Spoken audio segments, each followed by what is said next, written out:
வணக்கம் நண்பர்களே. நமது மூளை நன்றாக செயல்பட்டால் அப்போதுதான் நாம் நன்றாக சிந்திக்க முடியும். வாழ்க்கையில் நல்ல மாற்றங்களை கொண்டு வர முடியும்.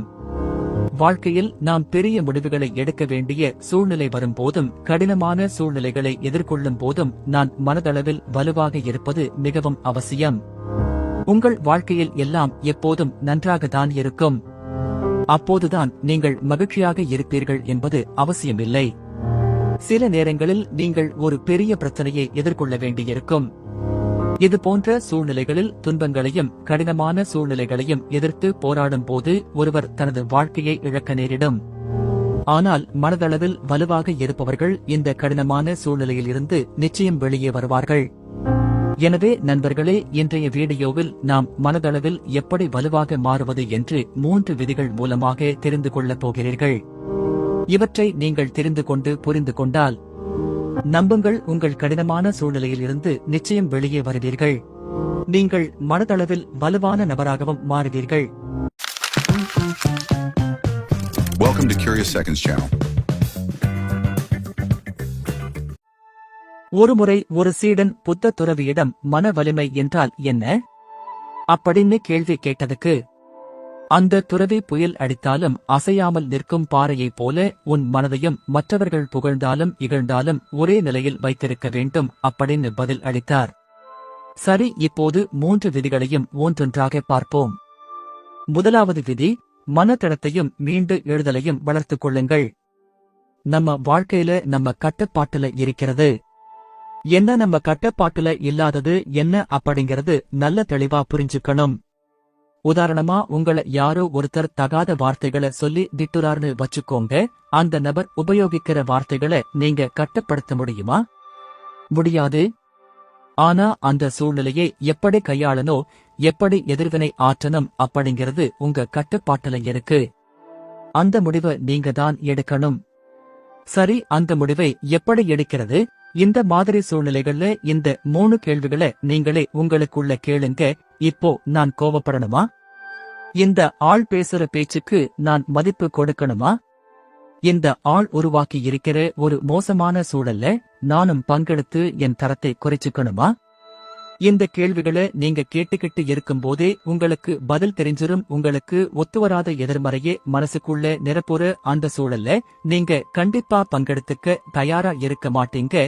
இப்படி இந்த கேள்விகளை நீங்க ஒவ்வொரு சூழ்நிலையிலும் கேட்டு பாருங்க, உங்களுக்கு ஒரு தெளிவு கிடைக்கும். ஆனா ஒரு விஷயத்தை நீங்க தெளிவா புரிஞ்சுக்கணும். ஒரு வலுவான மனநிலையை கொண்டிருப்பது அப்படிங்கிறது நீங்க எதிர்மறையான சூழ்நிலையில காயப்பட்ட மாதிரியோ இல்ல சோர்ந்து போன மாதிரியே உணர மாட்டீங்க அப்படிங்கிறது இல்ல. ஆனா ஒரு வலுவான மனநிலை அப்படிங்கிறது நீங்கள் கஷ்டமான சூழ்நிலைகள் சந்திக்கும் போது அதிலிருந்து மீண்டு விரைவில் எழுந்து நிற்கிறதா? மன உறுதியோட நீங்க விரைவில் இயல்பான மனநிலைக்கு திரும்புறதுதான் வலிமையான ஒரு மனநிலை. அடுத்து, கஷ்டமான சூழ்நிலைகளில் இருந்து மீண்டு வர்றதுக்கு அந்த சூழ்நிலைகளில் ஏற்பட்ட பிரச்சனையை கையாளும் திறனை வளர்த்துக்கணும். சரி, அதை எப்படி வளர்க்கிறது? இப்போ உங்களுக்கு ஒரு பிரச்சனை வருதுன்னு வச்சுக்கோங்க. முதல்ல எனக்கு மட்டும் ஏன் இப்படி எல்லாம் நடக்குதுன்னு வருத்தப்படுறத நிறுத்துங்க. பல நேரங்கள்ல நாம அந்த வருத்தத்திலேயே மூழ்கி போயிடுறோம். அதுக்கு பதிலா இன்னையிலிருந்து பிரச்சனை வந்தா முதல்ல இது தற்காலிகமானது அப்படிங்கிறது உங்க மூளைக்கு சொல்லுங்க. பிரச்சனைகளை பிரச்சனையா மட்டும் பாருங்க, நீங்களே பிரச்சனையா மாறாதீங்க. அப்புறம் அந்த பிரச்சனைக்கான மூல காரணத்தை கண்டுபிடிங்க. இந்த 3 கேள்விகளை கேளுங்க. இந்த பிரச்சனை ஏன் வந்தது? இதற்கான உண்மையான காரணம் என்ன? நான் என்ன தப்பு செஞ்சேன்? இந்த கேள்விகளுக்கு நீங்க பதில் கண்டுபிடிச்சுட்டீங்கன்னா உங்க பிரச்சனைகளை தீர்ப்பதற்கான வழிகள் ரொம்ப எளிமையா கிடைச்சிடும். இப்படி பிரச்சனைகளை தீர்ப்பதற்கான திறனை வளர்த்துக்கிட்டீங்கன்னா உங்களால கஷ்ட காலங்களில் இருந்து மீண்டு வந்துட முடியும். அந்த நம்பிக்கை உங்க மன உறுதியை மேலும் அதிகரிக்கும். இரண்டாவது விதி, விழுவதும் பின்பு எழுவதும் தான் வாழ்க்கை என்பதை புரிந்து கொள்ளுங்கள். நம் வாழ்க்கை ஒரு நதி போன்றது. பல நேரங்கள்ல அது அமைதியா அழகா சலனம் இல்லாம ஓடிக்கிட்டு இருக்கும். சில நேரங்கள்ல காற்றாட்டு வெள்ள மாதிரி மாறி எல்லாத்தையும் புரட்டி போட்டிடும். இப்படி மனிதர்கள் வாழ்க்கையில சந்திக்கிற ஏற்ற இறக்கங்களை புத்தர் வாழ்வியல் 8 நிலைகள் அப்படின்னு வகைப்படுத்துகிறார். அது என்னன்னா: பாராட்டு, பழி, ஆதாயம், இழப்பு, புகழ், அவமானம், மகிழ்ச்சி, வலி. இப்படி இந்த 8 நிலைகளை சந்திக்காத மனித வாழ்க்கையே இல்ல. உதாரணமா, உங்களுக்கு ஒரு பாராட்டு வருதுன்னா அந்த பாராட்டுக்குள்ளதான் பழியும் இருக்கு. அதுவும் சேர்ந்தேதான் வருது. அப்படிங்கிறது தெளிவா புரிஞ்சுக்கோங்க. அந்த புரிதல் இருந்தா பாராட்ட ஏத்துக்கிற உங்க மனசு பழியையும் ஏத்துக்கும். மத்த நிலைகளும் இப்படிதான், ஒன்னு வந்தா மத்ததும் கூடவேதான் வரும். இந்த உண்மையை ஏத்துக்கோங்க. அப்படி ஏத்துக்கிட்டீங்கன்னா மத்தவங்க உங்களை விமர்சிக்கும் போது, உங்களை குற்றச்சாட்டும் போது, இல்ல உங்களுக்கு கஷ்ட காலங்கள் வரும்போது உங்க மூளை ஒரு பதட்டமான எண்ணங்களையும் உணர்ச்சியை உருவாக்காது. அப்போ அங்க ஒரு சமநிலை இருக்கும். உங்களால அடுத்து என்ன பண்ணணும் அப்படிங்கறத தெளிவா சிந்திக்க முடியும். மேலும் நீங்க நினைவில் வச்சுக்க வேண்டிய இன்னொரு விஷயம் என்னன்னா, வாழ்க்கையில உங்களுக்கு ஏற்படுற அனுபவங்கள் எல்லாமே உங்களுக்கு பிடிச்ச மாதிரியே இருக்கணும்ன்றது அவசியம் கிடையாது. கசப்பான அனுபவங்களையும் வாழ்க்கை உங்களுக்கு கொடுக்கும். அந்த மாதிரி சூழ்நிலைகள்ல இந்த உண்மைகளை விழிப்புணர்வு ஓட உங்க நினைவுக்கு கொண்டு வாங்க. இதை தொடர்ந்து பயிற்சி செஞ்சீங்கன்னா உங்க மனம் ஒரு தெளிவான நிலைக்கு வரும், ஒரு வலிமையான நிலையை அடையும். 3வது விதி, உங்களை நேசியுங்கள். உங்கள் மீது நம்பிக்கை மற்றும் கருணை கொள்ளுங்கள். கடைசியா மிக முக்கியமானது, உங்களை நேசியுங்கள். நீங்க உண்மையிலேயே உங்களை நேசிக்கிறீங்கன்னா மத்தவங்க உங்ககிட்ட காட்டுற கோபம், வன்மம், வெறுப்பு, அவமானம் எதையுமே நீங்க உங்களுக்குள்ள எடுத்துக்க மாட்டீங்க.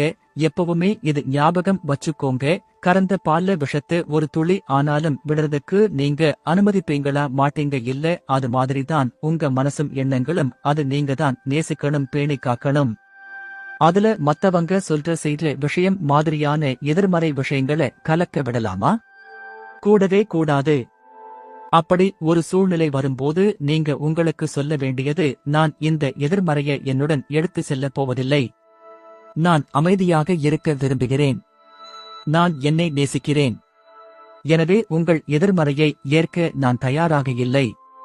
அப்படிங்கிறதான் இதன் பயிற்சி செய்ய நீங்க ஒரு எளிய வழக்கத்தை பின்பற்றலாம். காலையில எழுந்ததும் உங்க படுக்கையில உட்கார்ந்து, இன்று என்ன நடந்தாலும் நான் என்னை நேசிக்கப் போகிறேன். நான் இந்த உலகத்திலிருந்து எந்த எதிர்மறையையும் எடுத்துக்கொள்ள மாட்டேன். நான் என் மனதை சுத்தம் செய்து நேர்மறையுடன் இந்த உலகை அணுகுவேன்.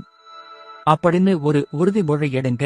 அதே மாதிரி உங்க மனசு ஒன்னும் எல்லா கெட்ட விஷயங்களையும் குப்பைகளையும் போட்டு வைக்கிற ஒரு குப்பை தொட்டி இல்ல. அதனால அது மேல உங்களுக்கு ஒரு இரக்கம் இருக்கட்டும், ஒரு கருணை இருக்கட்டும். குப்பைகளை சேர விடாதீங்க, சுத்தமா வச்சுக்கோங்க. அது உங்களோடது, அதை நேசிங்க. அதே மாதிரி ஒரு சிலர் மன வலிமைனா ரொம்ப கடினமா, முரட்டுத்தனமா, கோபமா ஒரு சூழ்நிலையை அணுகுறது அப்படின்னு நினைக்கிறாங்க. அது தவறு. கோபமும் எதிர்மறையும் பலவீனத்தின் அறிகுறிகள், வலிமை அல்ல.